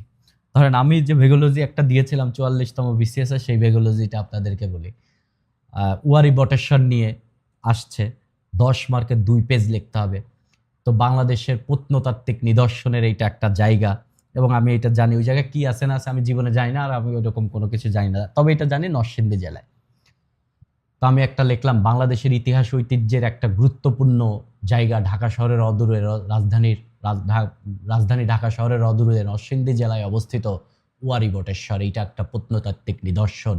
এবং এটা আমি এইভাবে লিখতেছি যে আপনার বাংলাদেশ প্রত্নতাত্ত্বিক অধিদপ্তর এইখানে উন্নয়নের জন্য এবং এইখানে সংস্কার করে আমাদের ইতিহাস যেন আমাদের সামনে তুলে ধরা যায়, তার উল্লেখযোগ্য পদক্ষেপ নিয়েছেন। এবং সাম্প্রতি এটা সংস্কার করার জন্য বড় বড় উদ্যোগ অধিদপ্তরটি নিয়েছে। এবং আমাদের মনে রাখতে হবে, বহির্বিশ্বের পর্যটন খাতের অবদান প্রায় 10% হলেও বাংলাদেশে এই অবদান জিডিপিতে অবদান 4%-এরও কম। কিছু কিছু রাষ্ট্র আছে যেমন ভিয়েতনাম, যেমন থাইল্যান্ড, তাদের টোটাল অর্থনীতিটাই নির্ভর করে হচ্ছে পর্যটনের উপর। কিন্তু আমাদের এত বড় আমাদের এত প্রত্নতাত্ত্বিক নিদর্শন থাকার পরেও এবং পৃথিবীর সর্ববৃহৎ সমুদ্র সৈকত থাকার পরেও আমাদের পর্যটন খাতে খুব একটা নাই। তো আমাদের 1973 সালে প্রতিষ্ঠিত বাংলাদেশ পর্যটন কর্পোরেশন ওয়ারি বটেশ্বর নিয়ে পদক্ষেপ হাতে নিতে পারে। এইখানে সংস্কার করার পর এইটাকে একটা পর্যটন স্পটে রূপান্তর করা যেতে পারে। এবং যেহেতু ঢাকা শহরের অদূরে, সেহেতু ঢাকা শহর থেকে প্রতি বছর আমাদের অভ্যন্তরীণ লোকজন বা ঢাকা শহরের লোকজন লং ট্রিপে তারা এইখানে গিয়ে ঘুরে আসবে, এবং এই এলাকার অর্থনীতি বিকশিত হবে, এবং পাশাপাশি আমাদের প্রত্নতাত্ত্বিক যে সৌন্দর্য এবং নিদর্শন এটা জেনে আমরা বিকশিত হব। এই টাইপের কথাবার্তা দিয়ে ধরেন লিখলাম। আর বারবার বিভিন্ন জায়গায় ওয়ারি বটেশ্বর টসেশ্বর যা লিখেছিলাম তা তো আর হুবহু বলা যায় না। এইরকম দিয়ে 2 পেজ লিখে ফেললাম, 10 মার্কের কোশ্চেন। তার মানে আপনি বুঝলেন যে এইখানে প্রত্নতাত্ত্বিক নিদর্শন টেনে নিয়ে আসা হয়েছে, এখানে পর্যটন খাত নিয়ে আসা হয়েছে, এইখানে পর্যটন কর্পোরেশন 1973 সাল জিডিপিতে পর্যটনের কত। এখানে কিন্তু কোনো বাকওয়াস কথাবার্তা নাই, কিন্তু রিলিভেন্ট কথাবার্তাই আছে। সো বিসিএস রিটেন হচ্ছে এরকম, যে জানবেন না কিছুই, তারপরেও লিখবেন অনেক বেশি, এবং লিখবেন হচ্ছে খুবই রিলিভেন্ট জিনিস। কিন্তু আপনি যদি এইরকম লিখতেন যে ওয়ারি বটেশ্বর একটা প্রত্নতাত্ত্বিক নিদর্শন, এইখানে ভাঙা ভাঙা ইট আছে, এইখানে যে দেয়ালগুলা ভেঙে গেছে ওই দেওয়ালগুলো আবার গড়া উচিত, এইখানে আশপাশের মানুষগণ এই জায়গায় এসে নেশাপানি করে, তাদেরকে এইখান থেকে করা উচিত, এইখানে একটা অমুক করা উচিত, একটা তমুক করা উচিত, এই জাতীয় কথা কিন্তু সিভিল সার্ভিসের কথা না। সিভিল সার্ভিসের কথার মধ্যে আইনের কথা থাকবে, বিভিন্ন উদ্যোগের কথা থাকবে, রাষ্ট্রের কথা থাকবে, অর্থনীতির কথা থাকবে। তার মানে আপনি ভেগোলজি দিবেন, রিলেভেন্ট ওয়েতে ভেগোলজি দিবেন। সো ভেগোলজি খুবই গুরুত্বপূর্ণ। যাই হোক, ভেগোলজি নিয়ে আমাদের প্রচুর ব্যাপার স্যাপার, এবং এই অধ্যায়টা খুবই মজার অধ্যায়। ভেগোলজি নিয়ে আমাদের আসলে যে যত আমি আপনাদেরকে বলে দিই, যে যত ভেগোলজিতে যে যত এক্সপার্ট, সে তত হচ্ছে আপনার ভালো পারবেন আর কি, সে তত ভালো পারবেন। যে এখানে একটা কথা বলেছে যে দার্শনিক কারণে বাঙালির চরিত্রে অস্পষ্টতার দিকে ঝোঁক রয়েছে। মধ্যযুগের পুঁথিকাররা লিখেছেন, লাখে লাখে সৈন্য মরে কাতারে কাতার, শুমারি করিয়া দেখি 40,000। এই কথা আমি বেশ কয়েকবার, এই যে এখনকার ডক্টর সলিমুল্লাহ খান তার ব্যাপক বক্তব্য, বিভিন্ন সময় তিনি এই লাইনগুলা ব্যবহার করেন।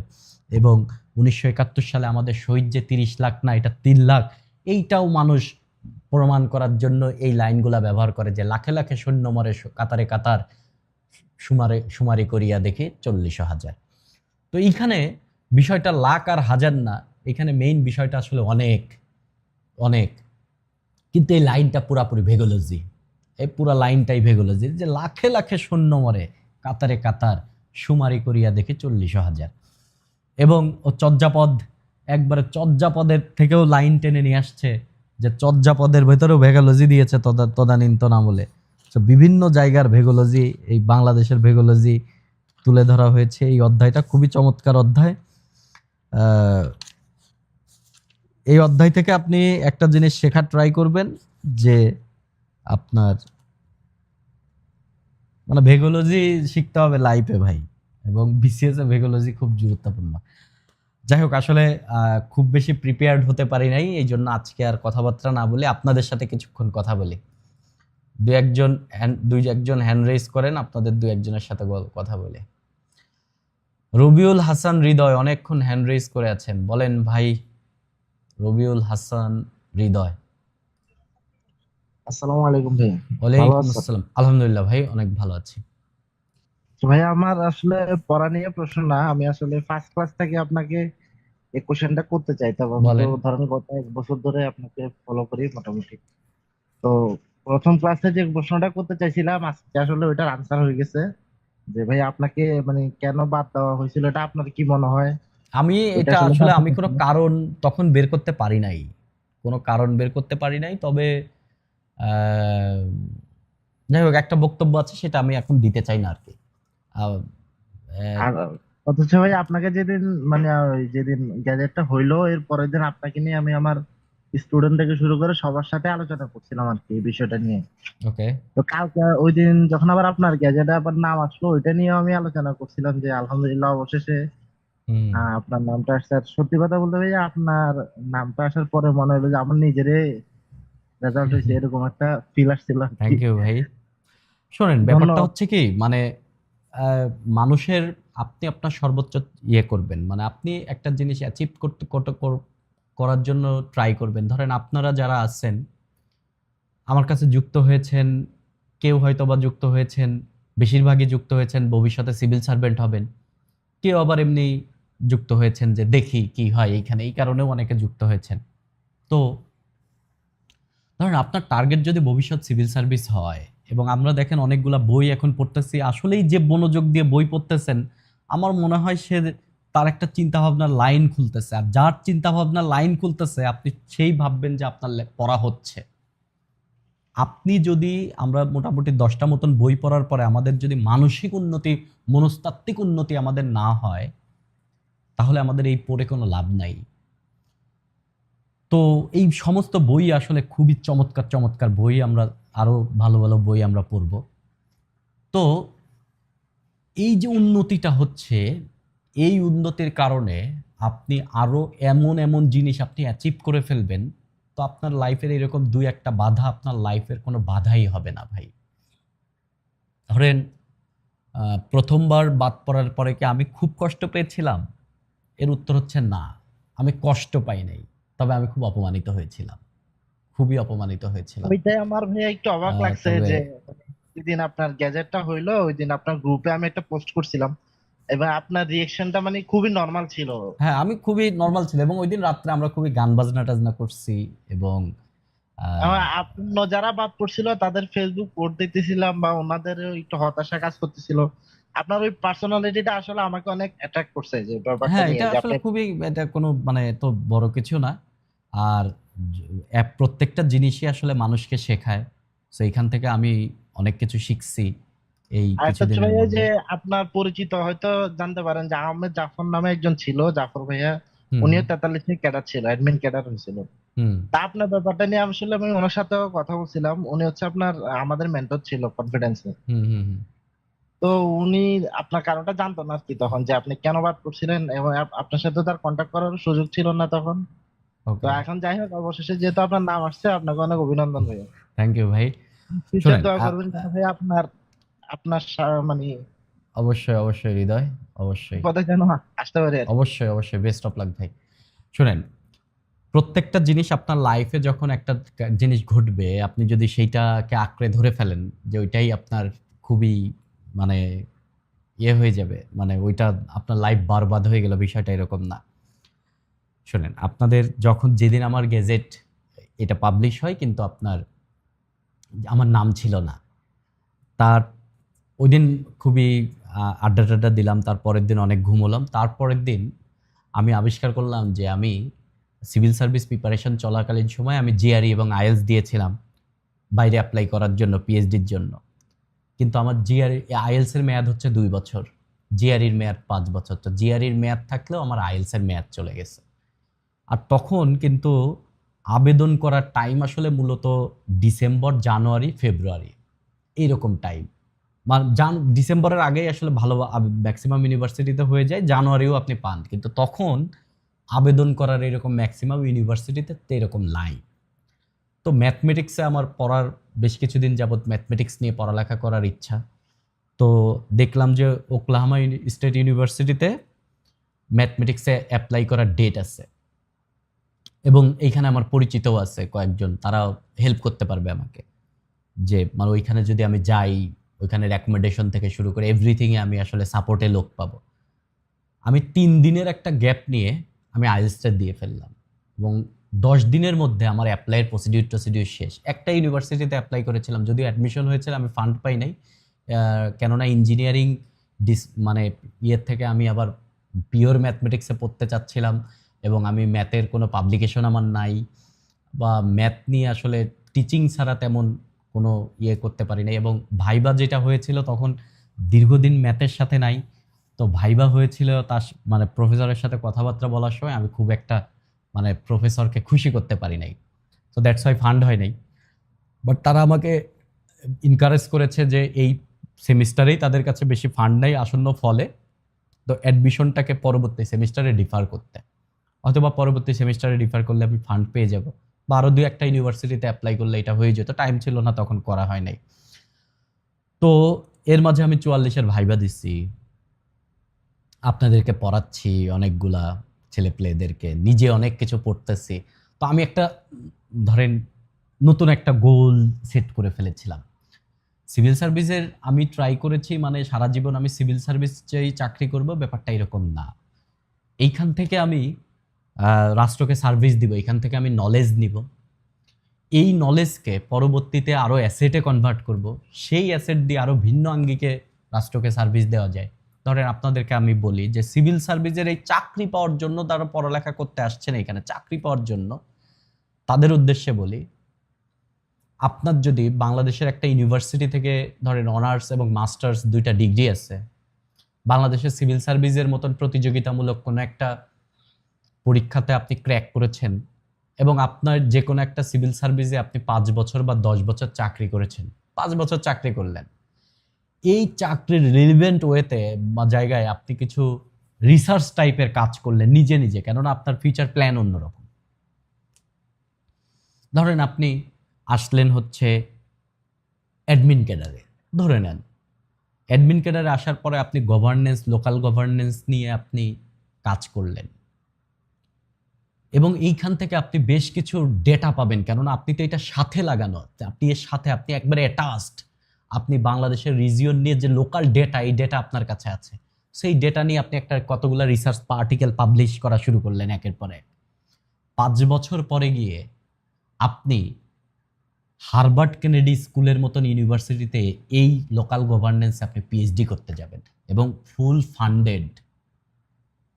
ধরেন আপনি বাংলাদেশের আনন্দমোহন ডিগ্রি কলেজ থেকে অনার্সে পড়ছেন, আপনি হার্ভার্ড কেনেডি স্কুলে, মানে সোশ্যাল সায়েন্সের পৃথিবীর সবচেয়ে top top top number 1 Harvard Kennedy school, সেইখানে আপনি যাচ্ছেন পিএইচডি করার জন্য। করলেন, ওইখানে আপনি 5-6 বছর পিএইচডি ডিগ্রি নিয়ে আবার দেশে আসলেন। দেশে এসে আবার এখন এখন আপনি রাষ্ট্রীয় মেধা, আপনি রাষ্ট্রের প্ল্যানিংয়ে কাজ করেন, কাজ করলেন আরও 10 বছর, এরপরে আপনি অবসর নিলেন। অবসর নিয়ে কি আপনি নাই হয়ে যাবেন? এরপরে আপনি কাজ করবেন, আপনার দেখেন প্রোফাইলটা এবার আপনার দেখেন, আপনার নিজের প্রোফাইল। এখন আপনি ওয়ার্ল্ড ব্যাংক, ইউএনডিপি, তো এইরকম প্রতিষ্ঠানে আপনি একটা রিজিয়নের, একটা ধরেন কয়েকটা দেশের একটা রিজিয়নের আপনি প্রধান হিসেবে কাজ করবেন। তখন আপনার কাজই হবে সারা পৃথিবীতে প্লেনে প্লেনে যা মিটিং করবেন, সেখানে আপনি বিভিন্ন আপনার যে অবজারভেশন এইগুলো আপনি দিবেন। শোনেন, 43তম বিসিএসে আমি প্রথমবার বাদ পড়া, দ্বিতীয়বার জয়েন করা নিয়ে আমার কোনো বক্তব্য নাই, কিন্তু আমার একটা বক্তব্য আছে। ভাইবা দিয়ে যেদিন আমি বের হয়েছিলাম 43, ভাইবা দিয়ে আমি জানি যে আমি আমার ফার্স্ট চয়েস পাবো, ভাইবা দিয়ে আমি জানি।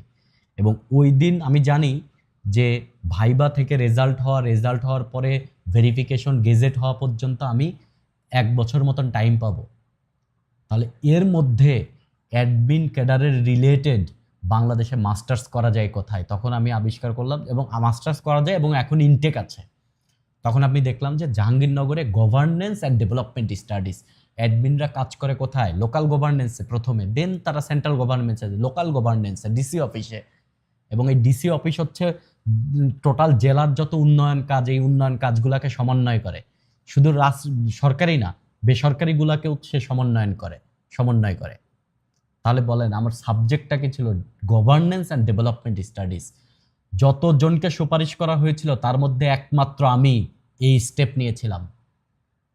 আগামী শনিবার আমার এটার ফাইনাল হয়ে যাবে, ওই দিনই আমার শেষ পরীক্ষা, ওই দিনই আমার থিসিস ডিফেন্স, ডিগ্রি হয়ে যাবে। এর মাঝে বলে গেজেট হয় নাই, কিন্তু আমি কোর্সটা কিন্তু ছেড়ে দিই নাই, আমি কন্টিনিউ করে যাচ্ছি। ওইটা ফাইনাল সেমিস্টারে, এইটা 3 সেমিস্টারের মাস্টার্স, আর 2টা পরীক্ষা বাকি আছে, শুক্রবারে একটা, শনিবারে একটা।